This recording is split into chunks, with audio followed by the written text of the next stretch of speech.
brother. What's up? This is a groovy party, man. Yeah, I brother. can dig it. Stop. Right on. Man, what's your name? Everything is everything. Mother, mother, there's too many of you crying. Brother, brother, brother, there's far too many of you dying. Hello, family. Welcome to the Dating Shame. Why is it so hard? Episode 17. Yeah, we're getting on with it. But, as always, before I start the show, I want to throw that disclaimer in. The views and the opinions of this show is strictly of the host. If I offend or step on anybody's toes in any way, it's purely incidental. So now, with that being said, let me say this. I appreciate all the comments, all the subscribers, all the feedback. You know, I appreciate all of that. And I welcome everyone to comment on the show, who all view the show. You know, tell your friend about it. You know, subjects, you know, topics that we talk about. You know, I appreciate all of that. And so now, with that out the way, tonight our show will be, what is ghetto? Yeah, that's a term that's used in the black community, you know, quite often. He's ghetto, she's ghetto, you know. So now let's look at that. You know, let's delve into that. What is ghetto when we use that term?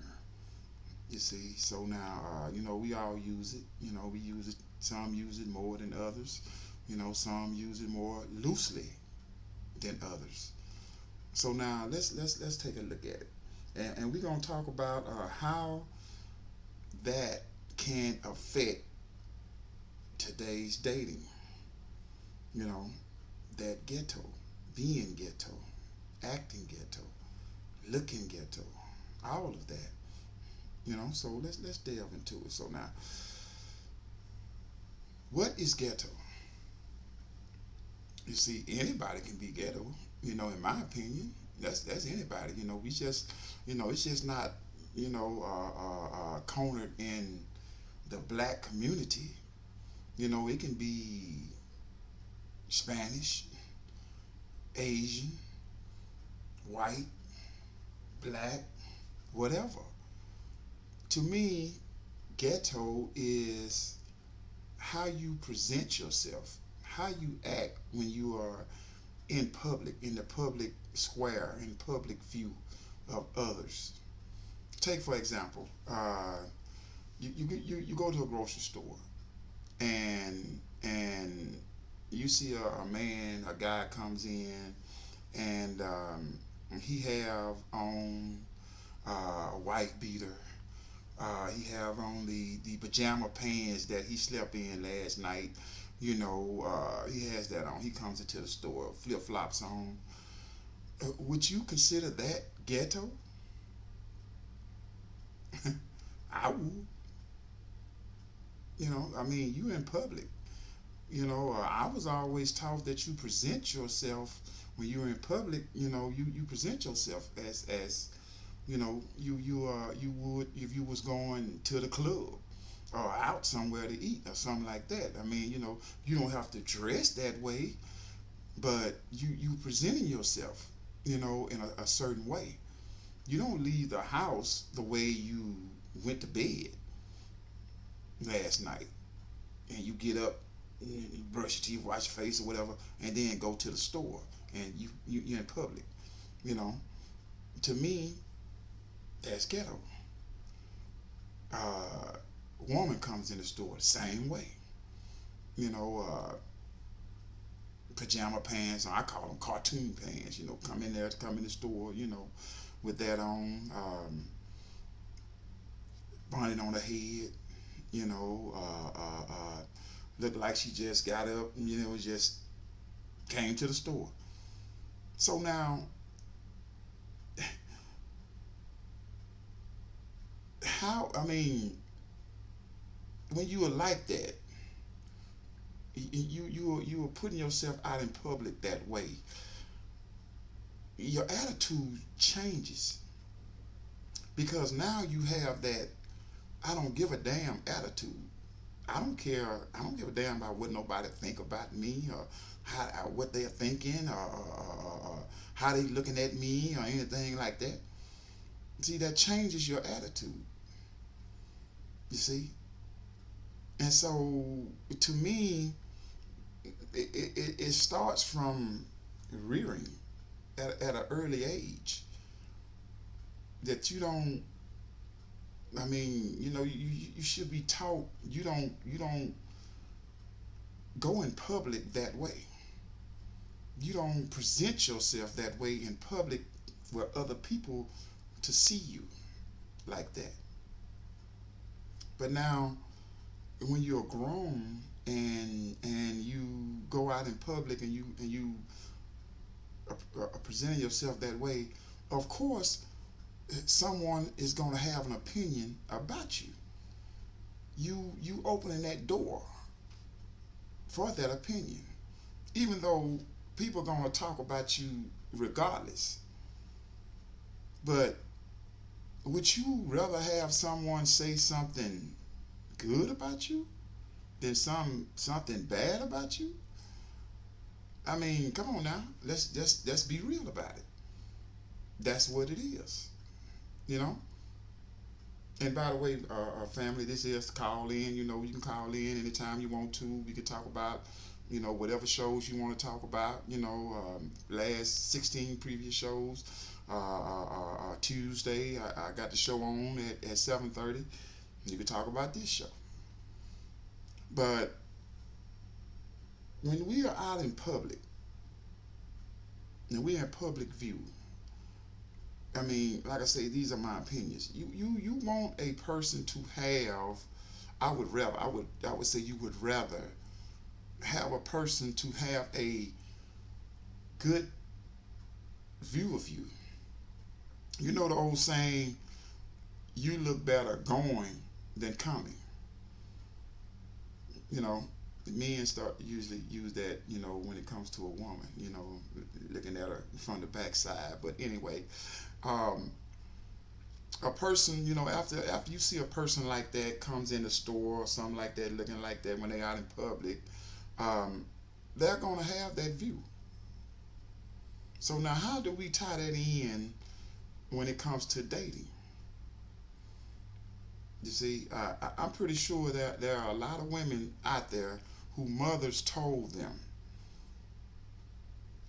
you don't leave the house a certain way or looking a certain way. And that's a reason why you were told that. Because you never know who you might run into. You never know. And that goes back to how you dress. How you dress is what you're going to draw to you. You see? So now, if you're out there and you have on these pajama pants, these cartoon pants, bunted on your head, really not caring how you look, what are you going to draw to you?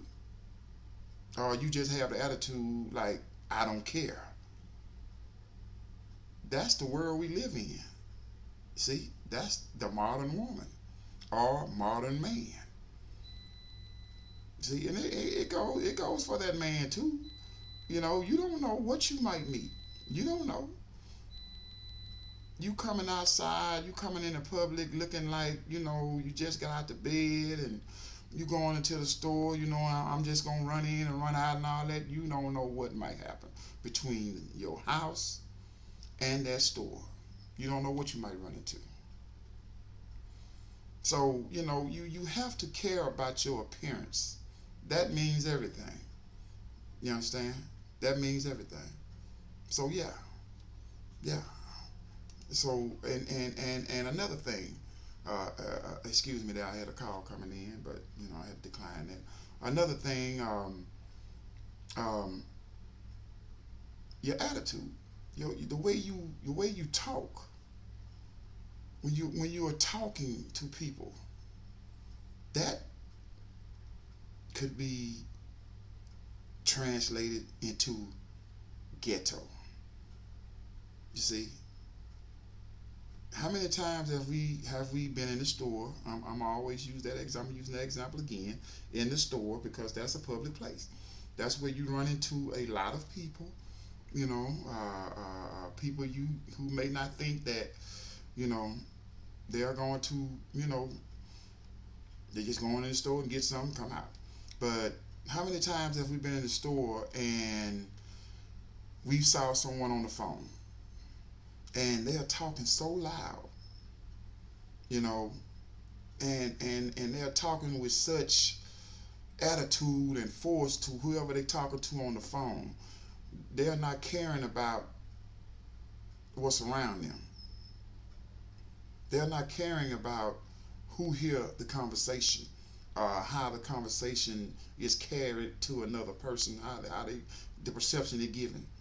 They're not caring. See, that's attitude. That's the I don't care generation that we live in. You see, and again, that too opens up opinions about you. See, morals, consideration, being considerate to others, manners. Those are things of the past.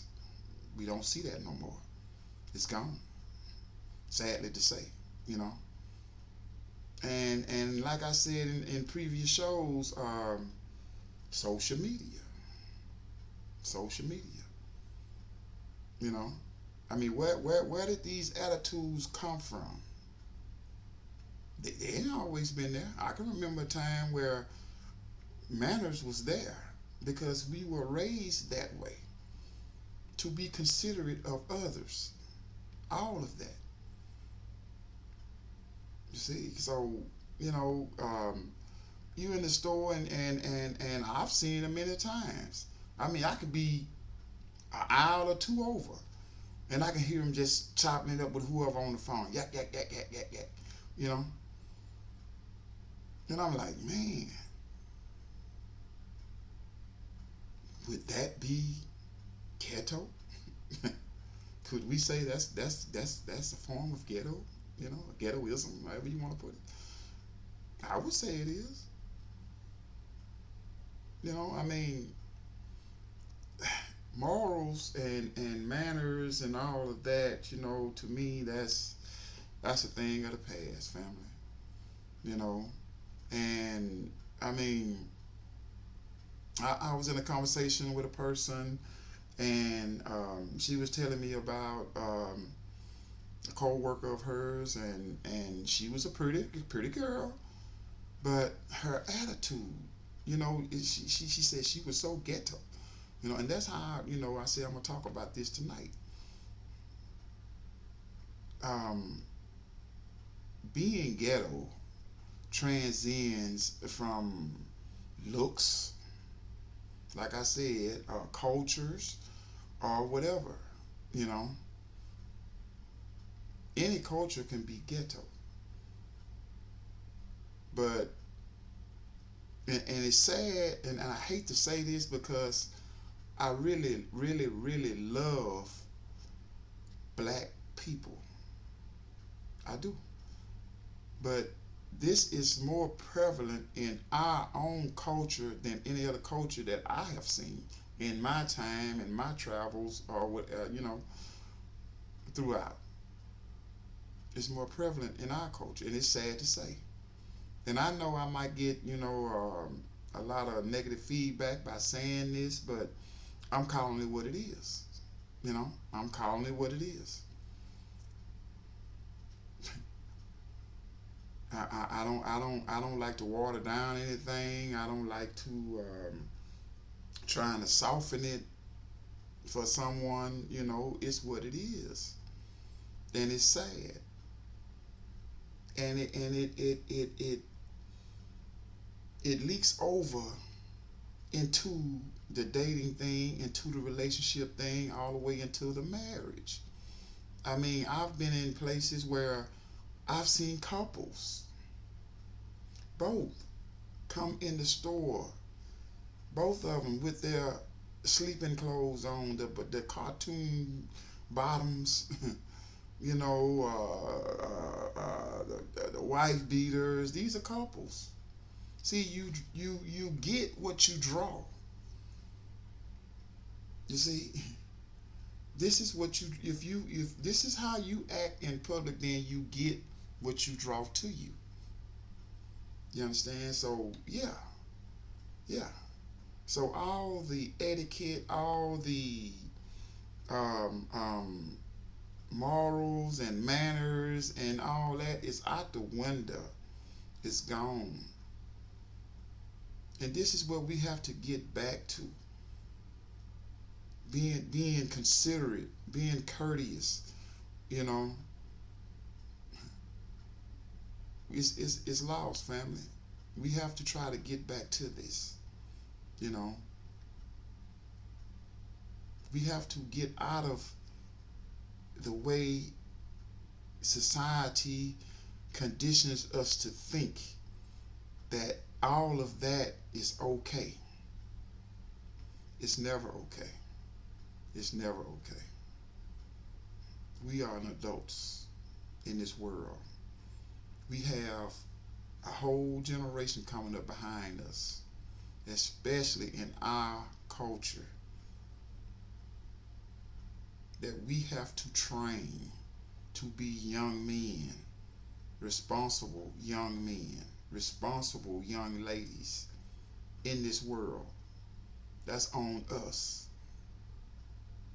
It starts at home. That's where it starts. If we are not training, the world will. And the world doesn't care. We can see that every single day. The world doesn't care.